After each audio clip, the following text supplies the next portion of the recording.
অইলৰ বিৰুদ্ধে আসৰ বিক্ষোভ কাৰ্যসূচী আসৰ 3 জিলাৰ উদ্যোগত দুলিয়াজানৰ কেন্দ্ৰীয় শ্বহীদ ভৱনৰ পৰা বিশাল শোভাযাত্ৰা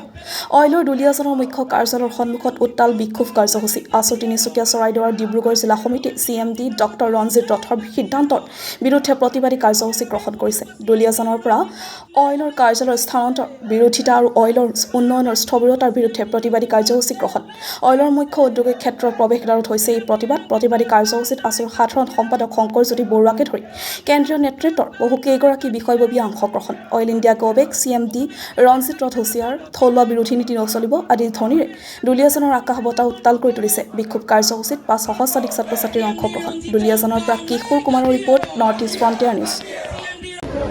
অইল ইণ্ডিয়া লিমিটেডৰ শেহতীয়াকৈ যিগৰাকী অধ্যক্ষৰ পৰিচালনা সঞ্চালক নিযুক্ত হৈছে ৰঞ্জিত ৰথ অইল ইণ্ডিয়া লিমিটেডৰ সৈতে কোনো যোগসূত্ৰ নথকা এগৰাকী ব্যক্তিক ইয়াত অধ্যক্ষৰ পৰিচালনা সঞ্চালক পদত নিযুক্তি দিছে যিগৰাকীয়ে অসমীয়া মানুহৰ আৱেগ যিগৰাকীয়ে স্থানীয় মানুহৰ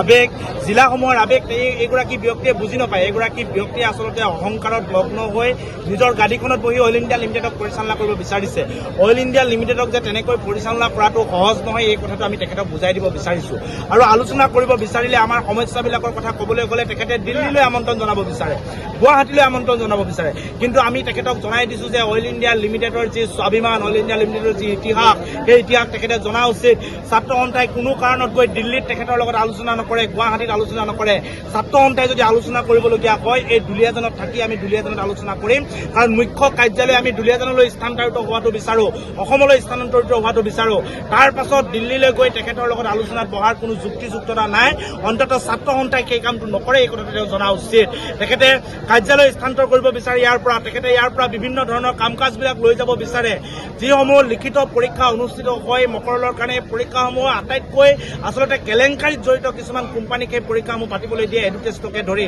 ইয়াত বহু বিষয়াৰ আচলতে ৰাজনৈতিক চৰিত্ৰ বহু বিষয়াৰ আচলতে নিজৰ ব্যক্তিগত স্বাৰ্থ জড়িত হৈ থাকে যাৰ কাৰণে এই কাম কাজবিলাক কৰি থাকে গতিকে অইল ইণ্ডিয়া লিমিটেডক ৰাজনৈতিক ক্ষেত্ৰত অইল ইণ্ডিয়া লিমিটেডক ব্যক্তিগত স্বাৰ্থত ব্যৱহাৰ কৰিব বিচৰা এইসকল বিষয়া এইসকল অধ্যক্ষ পৰিচালনক আমি সকীয়াই দিছোঁ অনাগত দিনত যিদিনাখনে দুলিয়াজানত ভৰি থ'ব তীব্ৰ প্ৰতিবাদৰ সন্মুখীন হ'ব লাগিব আৰু যদি ছাত্ৰ সন্থাৰ কৰ্মকৰ্তাসকলক জোকাই থাকে আমাৰ ধৈৰ্যৰ বান্ধ যদি ছিঙি যাবলৈ হয় তেনেহ'লে কিন্তু অপদস্থ হ'বলৈ সাজু থাকক তাৰ কাৰণে কিন্তু তেখেতসকল নিজেই জগৰীয়া হ'ব এই কথাটো স্পষ্ট আৰু এই গোটেই কাৰ্যবিলাকত আমাৰ অইল ইণ্ডিয়া লিমিটেডৰ বহুতো অসমীয়া বিষয়া জড়িত হৈ থাকে সেইসকলকো আমি ইতিমধ্যে চিনাক্ত কৰিছোঁ সকীয়াই দিছোঁ দুখন মুখ আপোনালোকে অসমত থাকি আপোনালোকে দুখন মুখৰ ব্যৱস্থা নকৰিব এখন মুখ ৰাজহুৱা স্বাৰ্থত দেখুৱাব আনখন মুখ CMD